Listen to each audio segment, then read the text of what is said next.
오늘은 이 말씀 가지고 우리 죽은 나사로를 살리심이라는 제목으로 여러분과 함께 말씀을 나누겠습니다. 사실은 이제 이 이야기가요, 이 11장 거의 전체를 다 봐야 이 마지막에 죽은 나사로를 살리시는 장면까지 나오게 되는데요. 오늘은 그 앞에 부분, 이제 나사로를 살리러 가시는 데까지만 읽었습니다. 그러나 우리가 잘 알죠. 결국은 예수님께서 이 나사로를 살리러 가셔서 이미 죽은 지 나흘이나 지나서 무덤에 장사 지내져 있고 이미 시체가 썩어서 냄새가 나는 그런 나사로를 나사로야 나오라 이 한마디에 나사로가 죽어 살아서 나오게 되는, 어떻게 보면 이 나사로를 통해서 부활이 무엇인지 이런 것들을 알려주는 그러한 내용인데요. 사실 이 나사로를 살리신 이 기적, 이 표적이 요한복음에 나오는 7가지 표적 중에 마지막 표적입니다. 그래서 7번째 이 표적인데, 결국은 이 표적을 통하여서 예수님께서 보여주시려고 한 것이 뭐냐, 예수님이 부활의 주인이라는 거예요. 그러니까 사람의 어떤 죽었던 생명도 이미 죽어서 다 시체가 썩어가는 그런 상황에서도 그 사람을 살릴 수 있는 그 생명의 주인, 부활의 주인, 그분이 바로 예수 그리스도다. 그러니까 이것만큼, 이 나사로가 다시 살아나는 이 일만큼 예수님이 하나님이시라고 하는 것을 이렇게 보여주는, 명확하게 보여주는 일이 이렇게 없죠. 왜? 이 세상에서 지금까지의 모든 표적들은 그래도 살아있는 사람들을 고치시고 살리신 거잖아요. 근데 이 나사로 같은 경우는 죽은 지 나흘이 지나서 이미 시체가 썩어가고 냄새가 나는데 그 사람을 나사로야 나오라 한마디에 그냥 나와버려요. 살아서 나와버리는 이런 일들은 마치 하나님께서 천지를 창조하실 때 뭐 빛이 있으라 그러면 빛이 그냥 있어버리고, 뭐 말씀으로 그냥 말씀만 하면 모든 일이 다, 모든 것이 만들어지는 것처럼 그런 이 생명도, 죽음과 생명도 이미 말 한마디에 이 하나님께서 만드시고 우리 예수님께서 그것들을 주관하시는 분이라는 것을 보여주는 거죠. 그래서 모든 표적의 맨 마지막은 결국은 이 생명의 주인, 또 부활의 주인, 말씀으로 모든 것을 다시 새롭게 하시는 주님을 보여주는 겁니다. 그거는 예수님께서 우리 가운데 나타내 주시려 하는 것이고요. 우리가 오늘 살펴보고자 하는 것은 이제 이 나사로와 그 누이들 마리아와 마르다의 입장에서, 우리 성도들의 입장에서 이런 어려운, 정말 이 절박한 문제들이 있을 때 어떤 마음을 우리가 갖고, 또 우리가 많은 기도를 하고 절박한 문제를 매달리는데도 불구하고 그것이 빨리 해결이 안 될 때 우리가 느끼는 감정들, 우리가 그 상황에서 어떻게 믿음으로 그것들을 익혀나가야 되는지, 극복해야 되는지, 이런 면들을 우리가 좀 살펴보려고 합니다. 자, 이제 오늘 요한복음 11장에 보면 이 나사로의 가정에 갑작스러운 불행이 닥치죠. 그게 뭡니까? 바로 나사로가 죽는 거예요. 나사로의 죽음인데, 이 나사로의 가정은요, 사실 유대의 어떤 유대인의 관점에서 볼 때는 정상적인 가정이 아니에요. 왜냐하면 이 나사로의 가정에는요, 일단 부모가 없습니다. 부모가 없고 나사로와 그의 누이 동생 마르다와 마리아, 이렇게 3남매만 있어요. 물론 뭐 한글 성경에는 이 마르다와 마리아가 누이 동생이라고 표현이 되어 있지만 사실 원문에는 누이인지 누나인지는 잘 모르겠어요. 근데 어쨌든 3남매가 같이 있습니다. 근데 이제 뭐 우리가 한글 성경에서 이야기하는 것처럼 이제 나사로가 오빠고 마르다와 마리아가 누이 동생들이다라고 이제 생각을 일단 한다면, 이들은 아마 10대 청소년은 아니었을 것 같아요. 왜냐하면 이들은 예수님하고 비슷한 세대인 것으로 보통 보는데, 그렇다면 뭐 20대 후반이나 30대 초반 뭐 정도의 사람일 거라고 생각을 하고 있어요.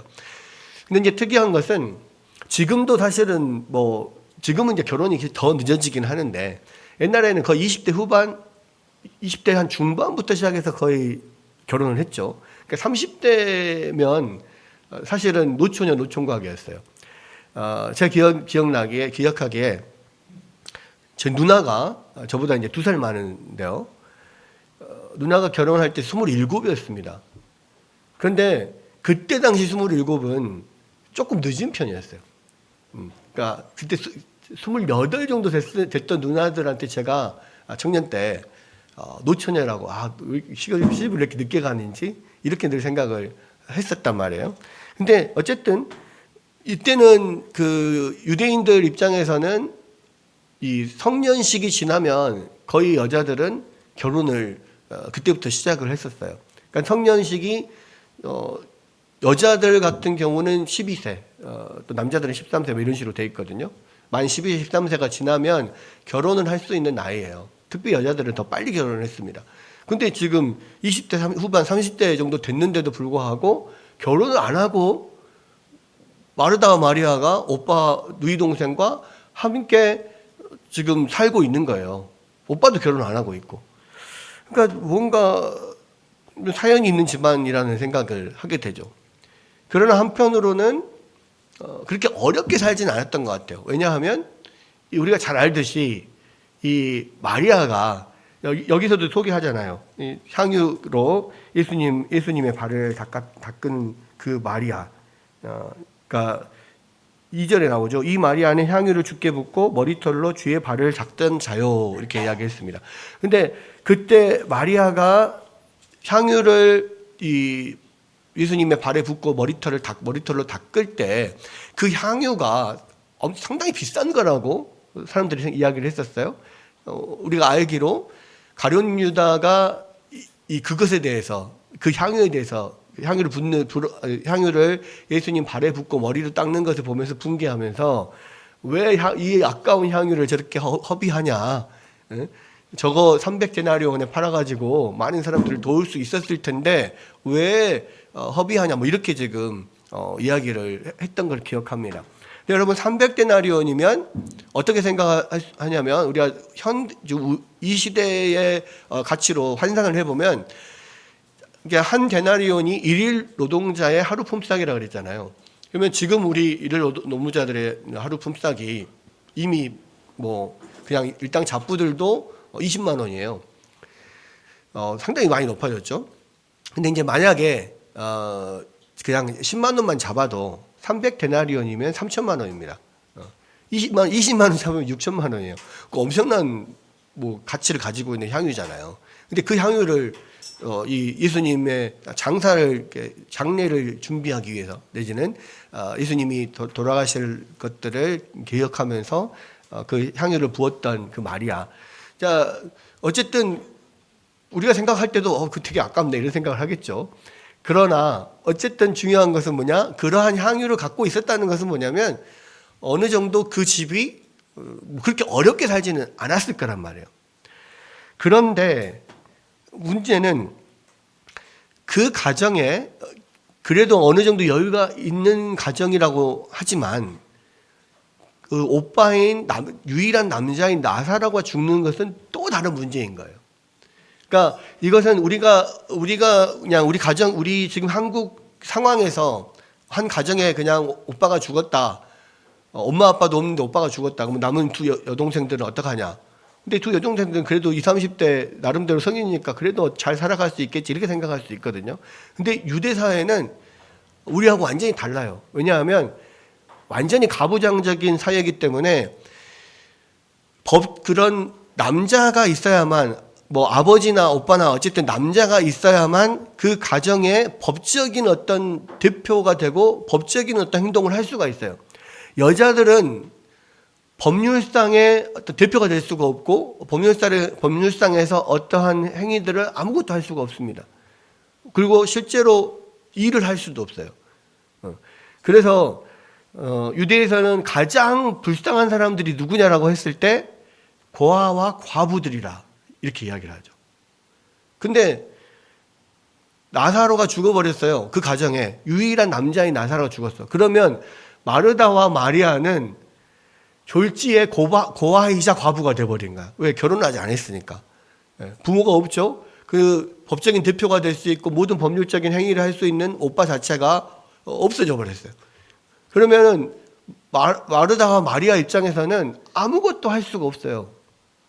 그러니까 사실은 이 나사로가, 그 가정에서 나사로가 죽는 것은 엄청난 절대절명의 위기가 되는 거예요. 그런데 그렇게 위기에 처했을 때, 이 성경은 성도들에게 어떤 위기와 고난을 당했을 때 고난 중에 기도하라 이야기를 하거든요. 그래서 구하라고 또 부르짖으라고 말씀하시는 그 말씀대로 마찬가지로 이들도 구했어요. 부르짖었어요. 누구에게? 예수님께 도움을 요청했단 말이에요. 여기서 보니까 이 나사로가 죽게 된 그런 절박한 상황에서 예수님께 사람을 보내서 나사로의 위급함을 알렸습니다. 그런데 뭐라고 말을 했냐면, 뭐라고 지금 저 사람을 보내서 이 소식을 전했냐면, 주여 보시옵소서, 사랑하시는 자가 병들었나이다, 이렇게 이야기했습니다.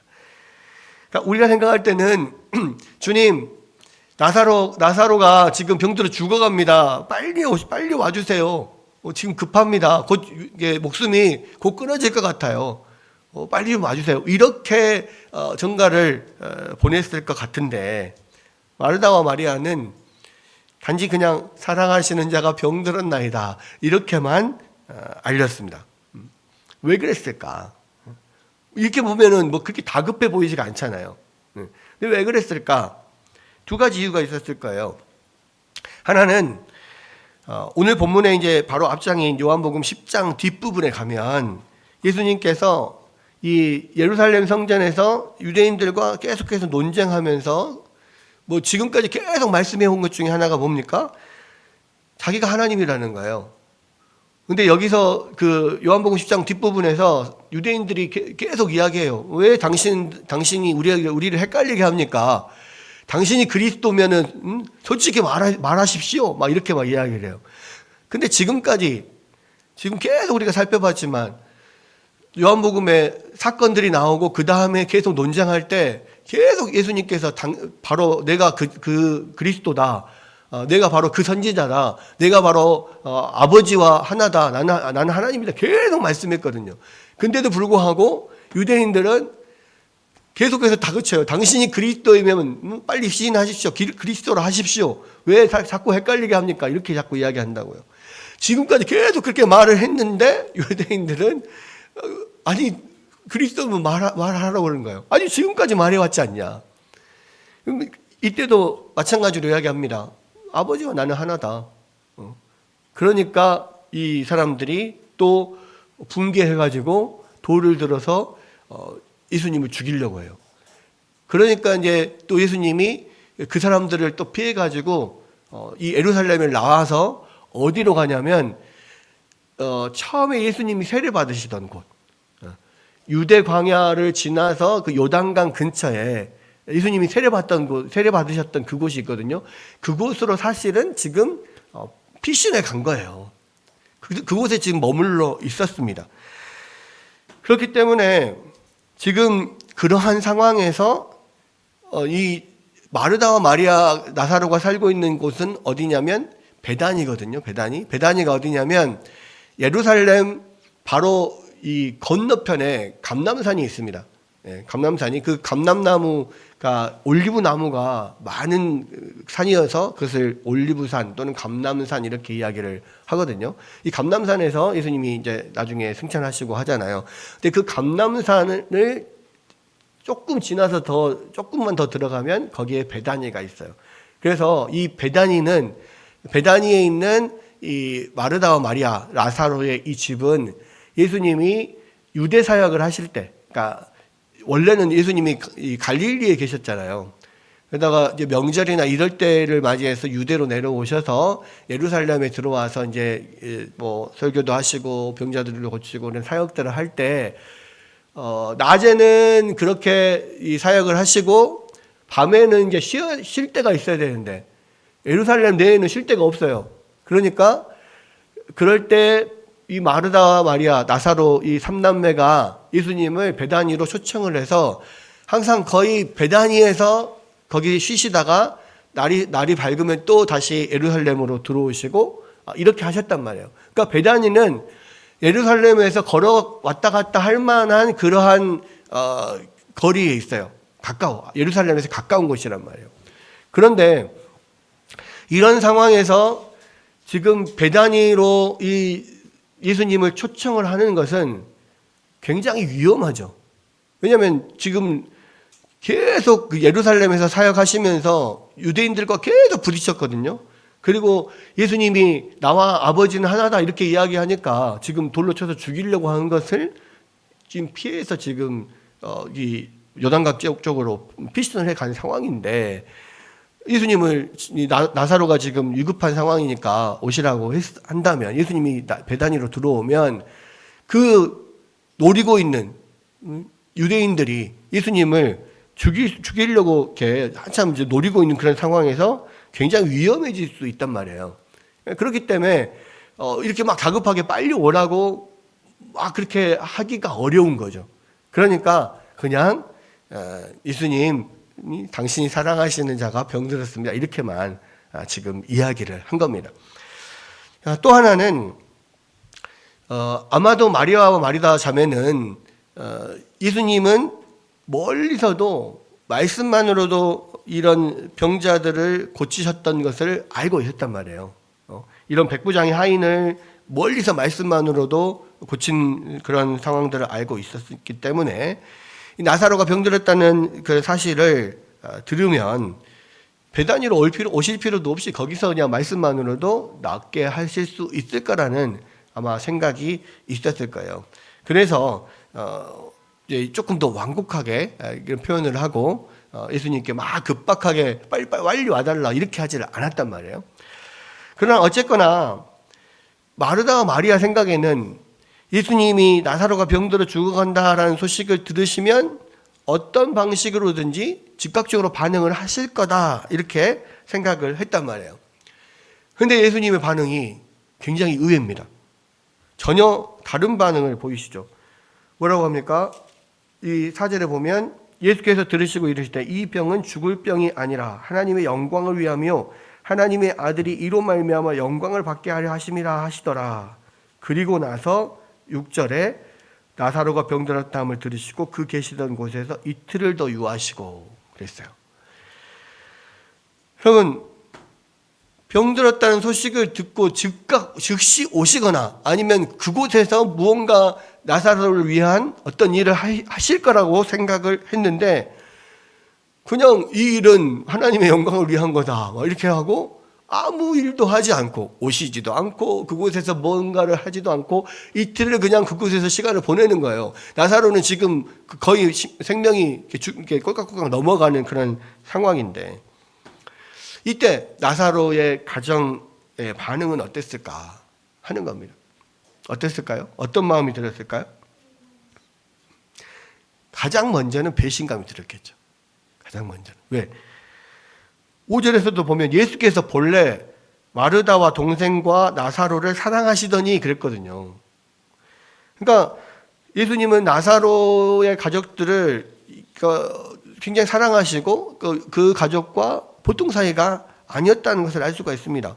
그러니까 아까 말한 것처럼 항상 예루살렘 올 때마다 늘 베다니에서 그 집에 머물렀고 그 많은 교제를 했고, 그렇기 때문에 서로 많은 서로 어떤 정이 들고 그런 상황이었단 말이에요. 그렇게 가깝게 지내던 예수님이 나사로가 병들었다는 소식을 외면하신 거예요.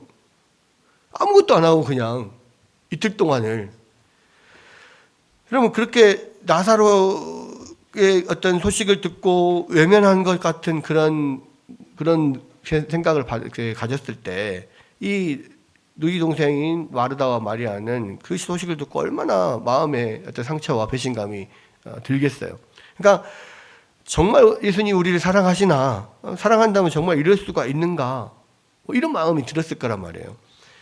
근데 예수님은 이틀을 거기서 더 유하시고 나흘이 지나서야 예수님이 나사로가 있는 곳으로 베다니로 찾아오셨단 말이에요. 그러니까 이 마르다와 마리아 입장에서는요, 굉장한 큰 배신감과 상처가 있을 거예요. 그리고 그냥 단순히 늦게 오신 게 아니라 예수님이 늦게 오시고 뭔가를 행하지 않았기 때문에 사실은 나사로가 이미 죽었잖아요. 죽은 이후에 나흘이 지났어요. 그때 예수님이 오셨단 말이에요. 그러니까 얼마나 그러니까 처음 예수님을 봤을 때 마르다와 마리아는 원망이 나올 수밖에 없죠. 그래서 마르다가 예수님을 만났을 때 뭐라고 했냐면, 오늘 읽지는 않았지만 21절에 보면 주께서 여기 계시더라면 내 오라비가 죽지 않으셨을 겁니다. 그러니까 이게 뭔 말이에요? 예수님 빨리 왔으면 우리 오빠 안 죽었을 텐데 왜 인자 오셨어요? 이 말이잖아요. 그죠? 마리아도 32절에 보면 똑같은 말을 해요. 그러니까 정말 그 마음 가운데는 예수님을 사랑하는 마음이 컸기 때문에 사실은 배신감도 큰 거예요. 그러니까 나하고 별 관계 없고 나를 미워하는 사람이나 뭐 나하고 무슨 아무런 뭐 그런 게 없는 사람이 서운하게 하잖아요. 그러면은 별로 안 서운해. 그냥 그러니까.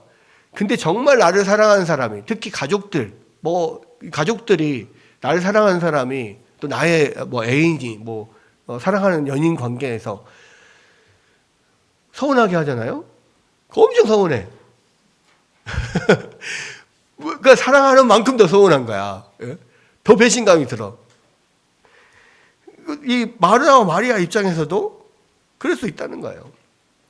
첫 번째 찾아오는 것은 배신감이겠죠. 그러니까 사랑했던 만큼 더 큰 배신감을 느껴요. 두 번째 드는 마음은 뭐냐면, 예수님도 이런 것은 어쩔 수 없구나라고 하는 낙심이 와요. 그러니까 나사로가 병들어 죽게 됐을 때 마르다와 마리아가 예수님께 다급하게 기별을 보냈지만 예수님이 나타나지 않으셨죠. 그리고 뭔가 예수님이 자기에게 거기에서든 오셔서든 뭔가를 해줄 거라고 믿었음에도 불구하고 예수님이 오시질 않는 거예요. 그러니까 계속 1분 1초를 지금 다투는 그런 상황에서 굉장히 초조해서 계속 1분 간격으로 10분 간격으로 예수님 오시나 안 오시나 계속 밖에 내다보고 정말 학수고대하면서 목이 빠지도록 기다렸을 거예요. 계속 아무리 기다려도 지금 오빠는 곧 죽으려고 하는데 왜 안 오시나 계속 이러고 있는데 결국 예수님 안 오시고 오라비는 죽어요. 근데도 예수님은 나타나지 않습니다.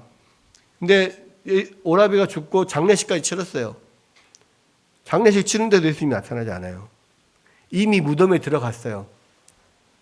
무덤 속에 들어가서 이제 죽은 지가 나흘이 지났으니까 이미 무덤 속에 들어가서 하루 이틀이 지금 있는 그런 상황이에요. 모르겠습니다. 장례식을 치르고 있는 가운데라도 예수님이 오셨으면 뭔가 그래도 예수님이 뭔가를 해 주실 수 있지 않을까 하는 생각을 했을지도 모르겠어요. 근데 이제 이미 무덤에 들어가 버렸어. 그리고 이제 썩어서 막 냄새 나기 시작해. 사실은 우리가 장례식장 여러분들 많이는 안 가보셨겠지만 우리가 목회를 하다 보면 장례가 많잖아요. 장례식장을 많이 갑니다. 특히 이런 여름에 장례식장 가면요. 지금은 엄청나게 시설도 좋고 관리도 잘하고 그러는데도 불구하고 장례식장 딱 들어가면 정말 그 냄새가 나요. 시체 썩는 냄새가 난다고. 그러니까 사실은 그게 굉장히 독하거든요. 그 사람이 딱 죽으면 숨을 거두는 순간부터 이미 시신은 부패해 갑니다. 그러니까 참 이렇게 빨리 부패해 가나 이런 생각을 사실 하거든요. 근데 모르겠어요. 인간만 그런지는 모르겠는데 다 마찬가지겠지만 정말 이렇게 빨리 부패해 가요. 근데 이제 이미 무덤 안에 들어가 있는 상황이잖아요. 우리처럼 이렇게 막 흙에다 파서 묵지는 않죠. 동굴 안에다가 장사를 지내는 거니까 동굴 안에 있어요. 그래서 문을 이렇게 돌문으로 닫아 놓죠. 그러니까 여기서도 이미 나흘이 지나서 냄새가 납니다. 냄새가 나는 상황인 거예요. 그러니까 이런 상황이니까 이제는 더 이상은 희망을 가질 수 없어요. 아니 방금 죽었다면 예수님이 어떻게든 살려낼 수 있을 거란 기대는 있을 거예요. 근데 이제 썩어서 냄새가 나는 그런 상황인데 예수님이 뭘 하시겠냐? 그 상태에서 뭔가를 할 수 있는 것은 힘들잖아요. 그죠? 우리가 인간적으로 생각해 봤을 때 그렇잖아요. 그러니까 이제 그다음부터는 어떻게 됩니까? 이미 나사로가 이제 무덤 안에 들어가는 순간부터는 이제 낙심이 되는 거예요. 아, 예수님도 어쩔 수 없구나. 이 사람이 죽어서 썩어버렸는데 이제 뭘 할 수 있겠냐. 이제 원망도 되고 낙심도 되고 뭐 그런 상황이에요. 또 하나 더 낙심케 하는 게 뭐예요? 예수님이 그 이야기를 듣고 나사로가 지금 죽어간다는 이야기를 듣고 예수님이 뭐라고 말씀하셨습니까? 이 병은 죽을 병이 아니라 하나님의 영광을 위함이요 하나님의 아들이 이로 말미암아 영광을 받게 하려 함이라 그랬잖아요. 이 병은 분명히 죽을 병이 아니라 근데 죽었어요. 하나님의 영광을 받을 거라고 했는데 뭐 하나님의 영광을커녕 그냥 썩어서 냄새나고 있어요. 그러니까 결과적으로 예수님을 원망하는 것 마음, 그 다음에 예수님도 이건 뭐 어떻게 하지를 못하시는구나, 이 부분에 대해서는. 그러니까 이제 어떤 낙심하는 마음, 이런 것이 올 수 있다는 거예요. 여러분, 우리의 경우도 마찬가지입니다.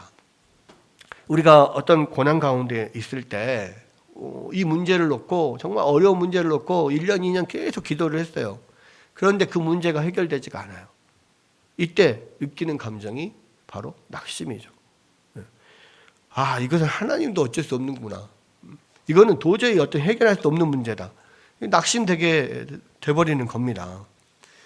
여러분, 나사로의 가족들이 지금 이런 마음을 품었을 거예요. 그런데요, 여러분, 이것은 사단으로부터 오는 시험이에요. 그러니까 우리가 고난을 통해서 이 사단은 우리를 이 두 가지 시험으로 넘어뜨리는 거예요. 하나는 배신감, 원망, 또 하나는 낙심. 여러분, 이러한 전략, 사단은 계속해서 우리에게 원망하게 하고 배신감을 느끼게 하고 낙심하게 만듭니다. 그럴 때 우리는 여전히 예수님이 우리를 사랑하고 계신다는 것에 대해서 확신하고 있어야 돼요.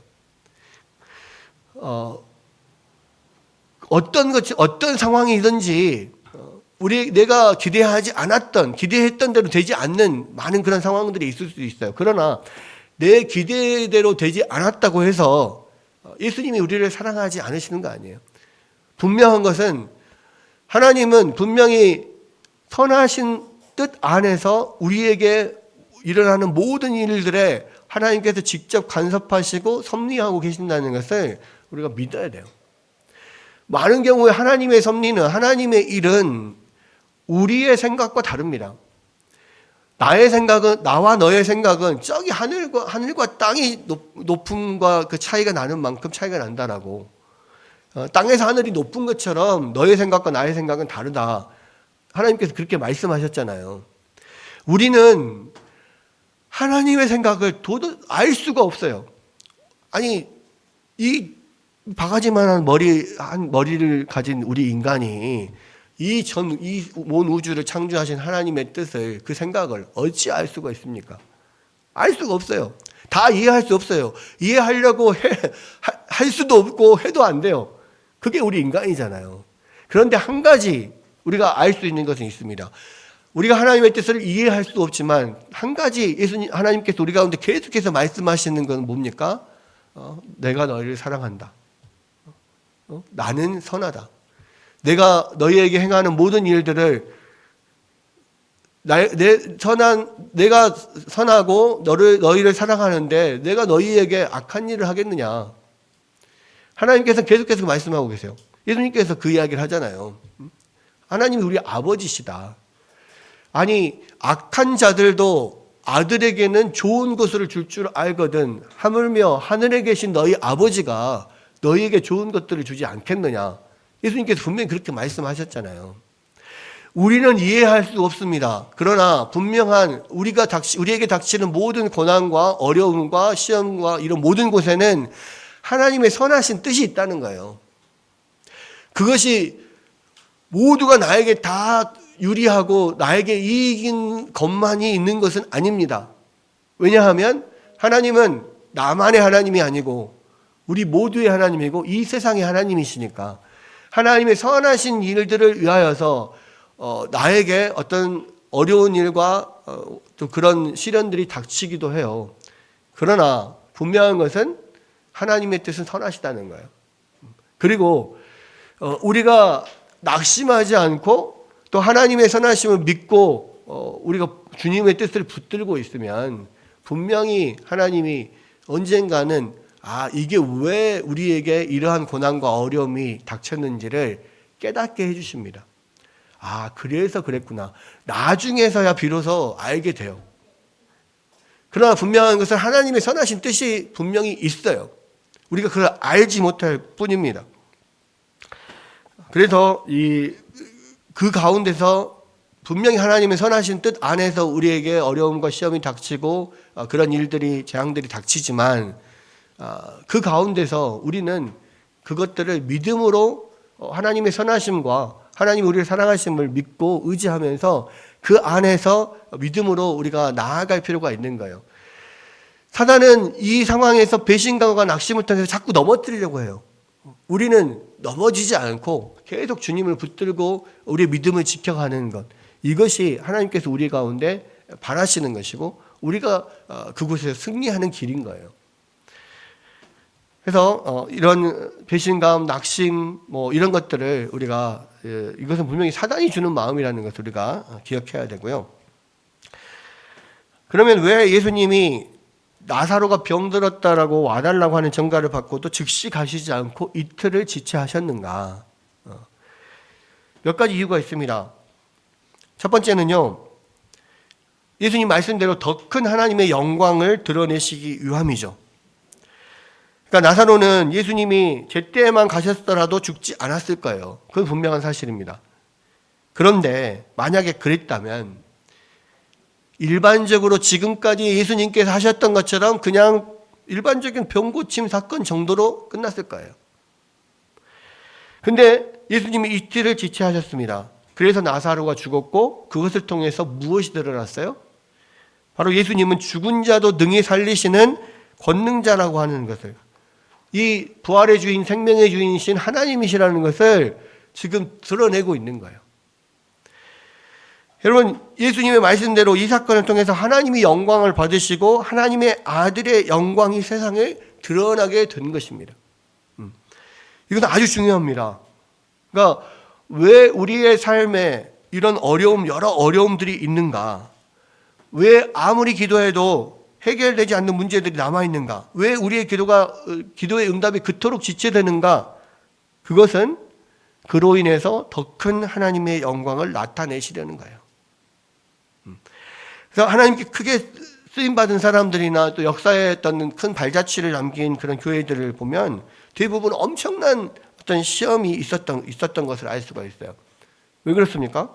그래야만 하나님의 능력이 가장 크게 드러나기 때문에 그래요. 그러니까 만만한 상대를 이긴 것은 별로 큰 뉴스거리가 되지 않아요.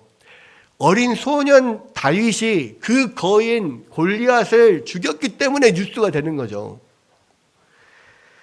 여러분, 왜 우리에게 만만한 대적을 안 붙여주고 이 골리앗 같은 엄청난 대적을 붙여주느냐? 바로 그를 이기게 하심으로 하나님의 영광을 드러내고자 하시는 겁니다.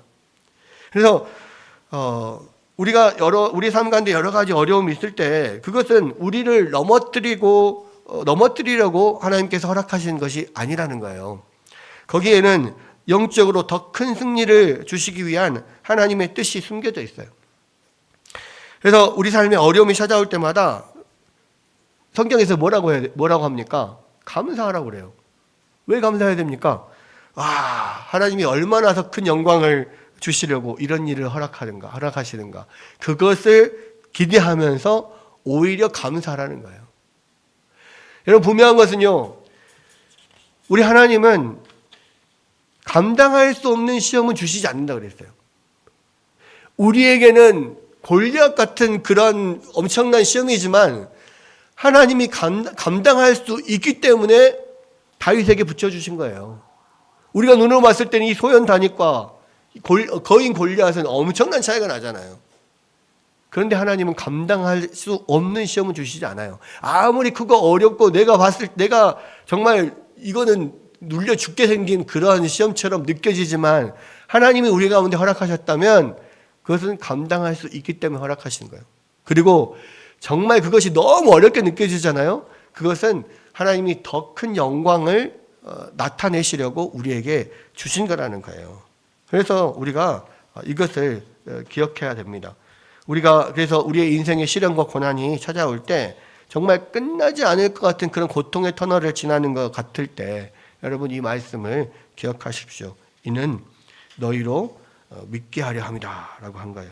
여러분 하나님께서 우리 가운데 이 시련을 통하여서요 하나님의 놀라운 뜻을 보여주시고요 하나님의 영광을 드러내게 하신 것이라는 것을 믿고 여러분들 그 고난을 견뎌내면 반드시 놀라운 하나님의 역사를 보게 될 것입니다. 두 번째로 왜 예수님께서 지체하셨는가? 그러니까 하나는 하나님의 더 큰 영광을 보여주시기 위해서고요. 두 번째는 나사로와 주변 사람들의 믿음을 더 강화시키기 위해서요.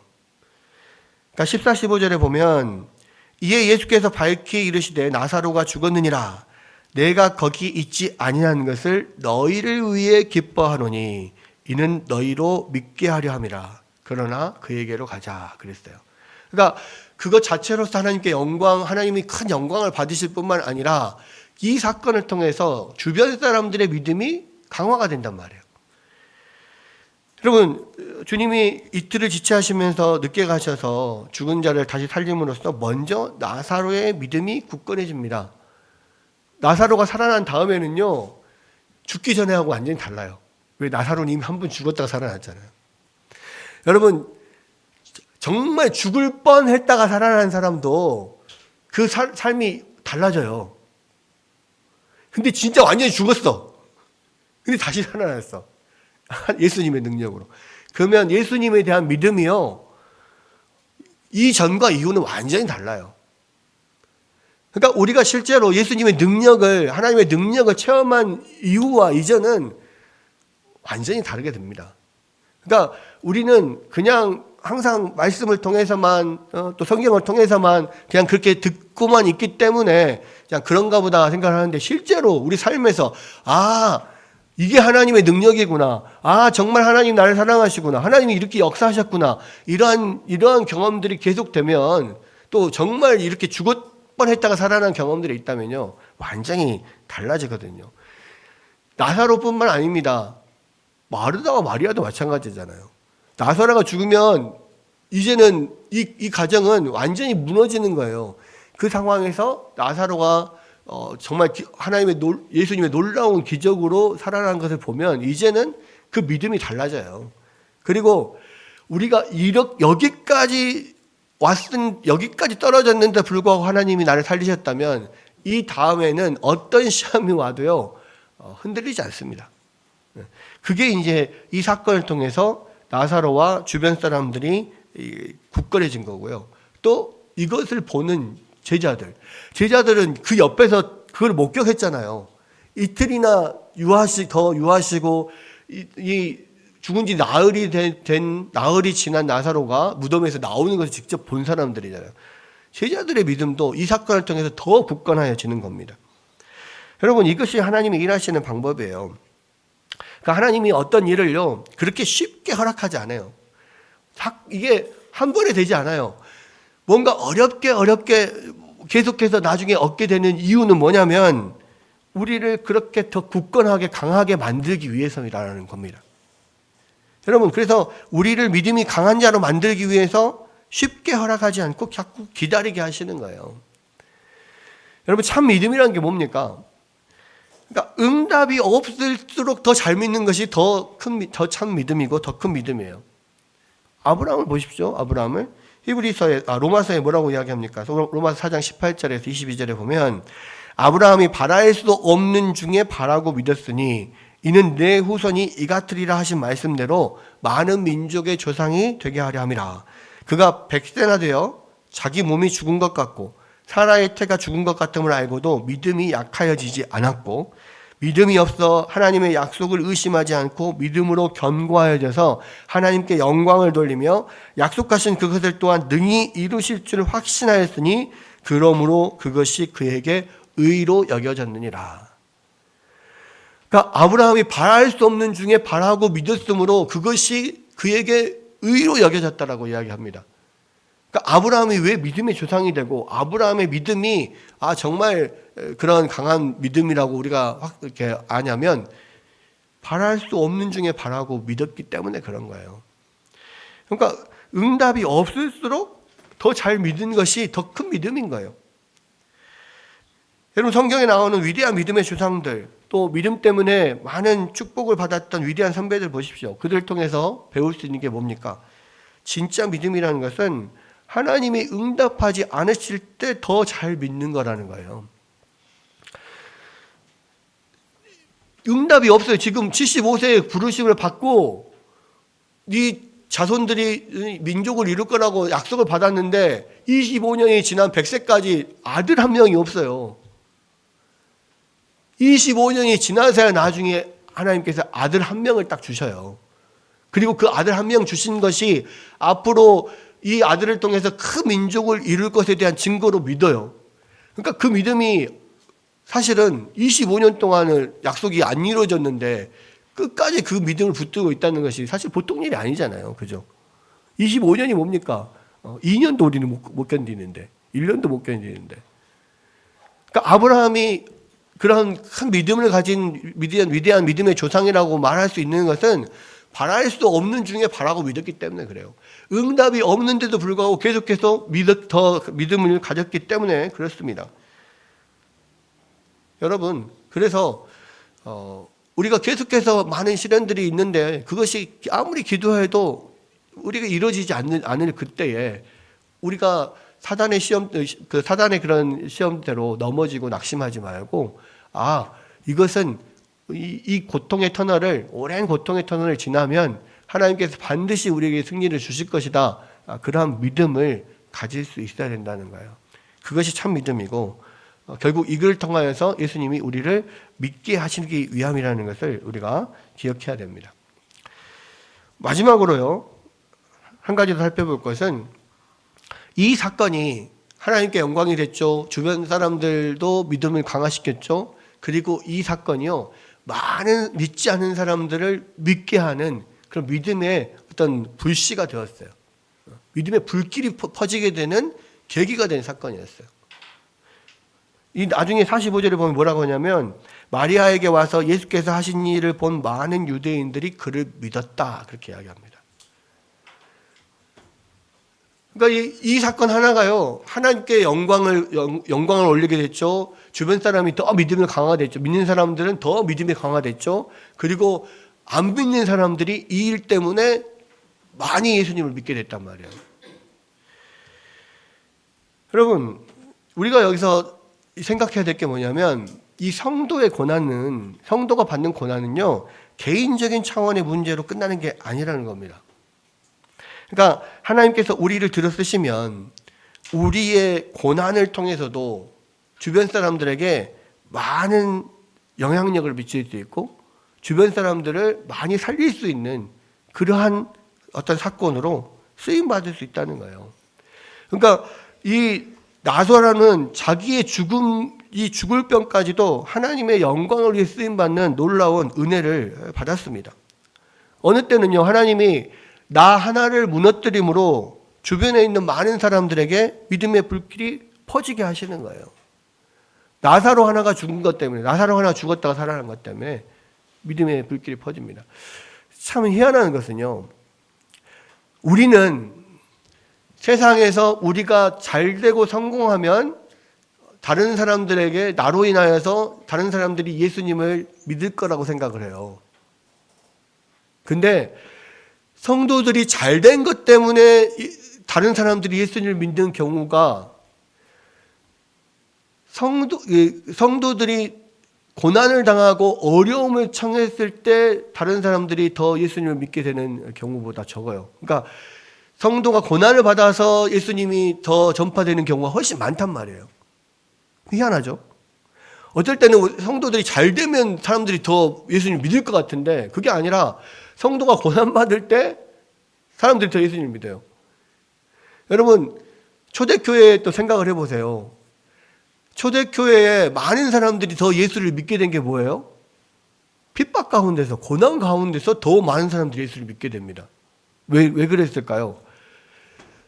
보통 사람들은 고난을 받으면 더 믿음을 포기하거나 내지는 뭔가 고난을 받으면 뭐 낙심하고 쓰러지고 막 그런 당연한 반응을 보이는 게 마땅한데 이 성도들은 고난을 받는데 더 믿음이 강해져요.